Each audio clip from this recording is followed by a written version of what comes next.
I'm live on the air. Okay, right now we're discussing the Venus Project. Now, I would first off like to start by saying I think it's a good idea to try to come up with a better way of organizing society in a more idealistic fashion, more utopian society. I think that's a good idea.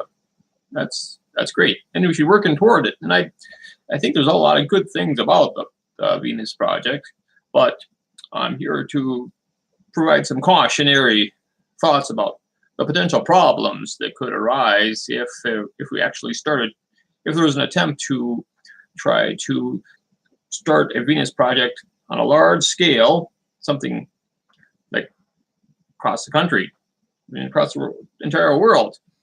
I think the biggest, perhaps the biggest potential problem is the one of freedom and liberty that I don't think has been addressed sufficiently by the like Jacques Fresco, the main guy behind the whole Venus project, and he's come up with all these ideas why as to what motivates people to strive to acquire more possessions, more material wealth, and he claims that to a large degree it is you've been socialized to desire things, and that's the only reason that we desire some things, material possessions. My concern is, well, what happens when people, after a Venus project has begun, still desire things that are more things than they need to just get by, to be able to survive, have the basics: food, shelter, food, water, the necessities, the basic necessities of life. What happens when they want something beyond that? They desire a material possession that's greater than what they need in a society that is organized as a full-blown Venus project. My concern is that maybe some laws would be enacted whereby these people who are desirous of luxuries, some finer things in life, so to speak, would they be told that they have a problem with their thinking, that they need, and thus they need to be reprogrammed? Perhaps they need to be sent off to a reprogramming, to a sort of civil re-education camp where they can be, where their wrong thinking can be corrected, where they can be re-socialized in a manner that is more fitting with the way Jacques Fresco claims that people are acting in accordance to. So, and then the people who have to attend these camps are told, well, you only desire these things because you have been socialized to do that. And we know that because Jacques Fresco said so. And therefore, all you need to do is be reprogrammed via a socializing reprogramming event that you will have to attend in order to correct your thinking. Now, I think that there should be some obvious problems with such a scenario, whereby people would be forced to attend some re-education camps, some sort of civil re-education camps, where their thinking would be corrected according to, in accordance with the thinking of Jacques Fresco, who thinks we should be thinking in a certain sort of way. I think that would be a sort of a big brother knows best type of scenario. So what we have to be mindful of is that with all dangers of government, where if we give them an inch in terms of controlling the society, they will take a mile. I'm not a right wing. If you know seen any of my other videos or writings, you know that I'm not a right wing nut person. I believe a central government is important. I think a strong central government is important, and regulations are important to guard against tyranny of business, of private enterprise. I think there's a big blind spot in the mainstream libertarians not recognizing the danger of of how business can be a tyrannical and dangerous organization that can harm the consumer, the environment, and the worker. They will, if you give them an inch, they'll take a mile also. So there needs to be a balance between business and government.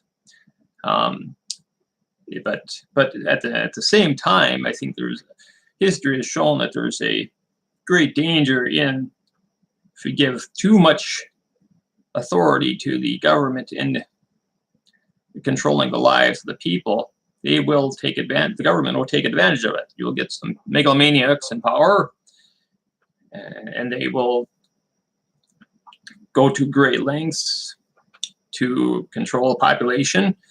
It will be sent to, and for example, in the old Communist Party, Soviet Union, people would be sent over to the gulags for minor political disagreements.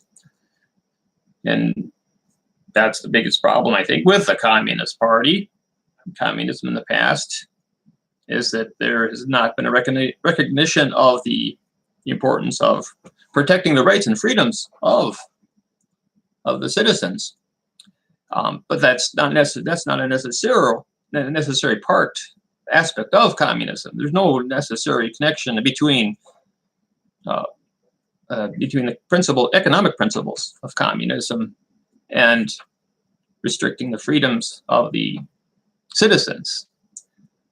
There's I think there are two completely separate entities. You can have the economics of communism while at the same time have the wide leeway, the libertarian values maintained within a society. I don't see how there's any necessary mutual exclusivity between the two principles of communism and libertarianism. And I do believe that there's a lot of communistic aspects to the Venus Project. And that's one of my main criticisms of the Venus Project, is that they have, while they have maintained the economic values of communism, they have not recognized the dangers of not ensuring the basic rights of the citizen. And in so doing, they will. I think there's of course the danger that the same mistakes of the Communist Party, old Soviet bloc, Communist Party communism, same mistakes could be repeated in a modern day Venus Project endeavor. Now people say, well, of course that's not going to happen. That's not what Jacques Fresco would want. But I've never found anything in the writings of Karl Marx where I don't think he wrote anything about anything resembling a gulag ever being. He's never promoted the creation of any gulag for anybody that disagrees with the principles or disagreed with the rulings or what the Communist Party is doing. But that's what happened. Ended up,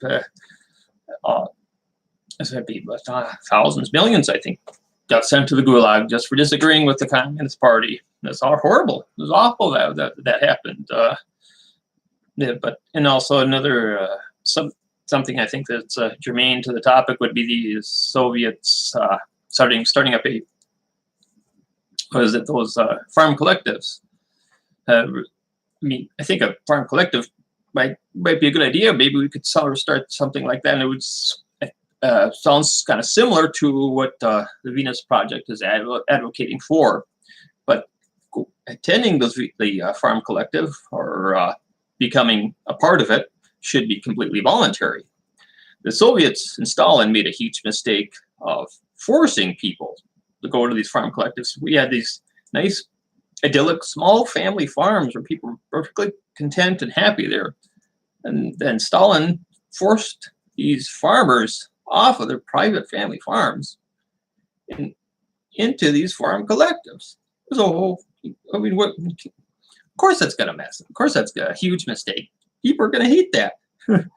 You think, what could possibly go wrong? Of course that's going to go wrong. Of course that's not going to work. People, but that's kind of the I think the danger of the Venus Project is you're going to try to pigeonhole people and try to fit a square peg into a round hole and force, saying you're going to like it this way, and because we say so, you're going to like you're going to not going to want these other things, all these things beyond beyond what you absolutely need, and because we know that's the case. They're not going to give you any decision either way. That could happen, I think, and so we need to. So that's perhaps my biggest concern about the Venus Project, and the next concern is just going from just the first baby step from where we are now to this current situation, current state affairs of the political systems, towards anything like a resource-based economy. Yeah, I think they have this. It's just like this one pie in the sky idea by Jacques Fresco, and then we have where we're at. We go over there. We got the pie in the sky, and we're at right here. And I don't see any ideas coming from anybody in the Venus Project, just to take the first step towards that pie in the sky Venus Project ideal. How are we going to get there? I mean, just what the first steps are. What are those going to be? I don't really. How are we? We're not going to just all of a sudden. There we are. I mean, the best they can come up with is, well, they're trying to start a small little community there, but in order to have anything widespread, we have to start with like small laws. Any ideas for some laws to start getting there? I mean, I haven't heard anything. Maybe somebody else has an idea of how we're gonna get there from just step one. The first step from where we're at now to get there. I mean, I'm trying to come up with all sorts of ideas myself about how to get to a more ideal utopian society, and the best I can come up with is I think there's a lot of value in Marxist communist ideas, Marx and Engels, and also, like I said, the importance of protecting the liberties of the citizens. So as a result, I think there's a libertarian communism perhaps is the closest I can come up with as being an ideal plan or system. So but how are we going to get there from where we are now? Well, I think we can come up with some ideas. For one thing, we got to make sure we can maintain the Bill of Rights here in the U.S. and we're other countries where they don't have such a Bill of Rights. Well, they should enact them. And then, but still, we need to perhaps make more what is before private, make public. Definitely do not make private what is now public. Should not make any roads privatized. Should keep all the roads public.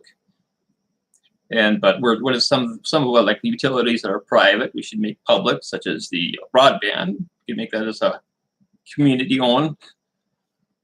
And what else? So like a lot of the electrical utilities are privately owned. We should transition over to a publicly owned utilities, electrical utilities across the country.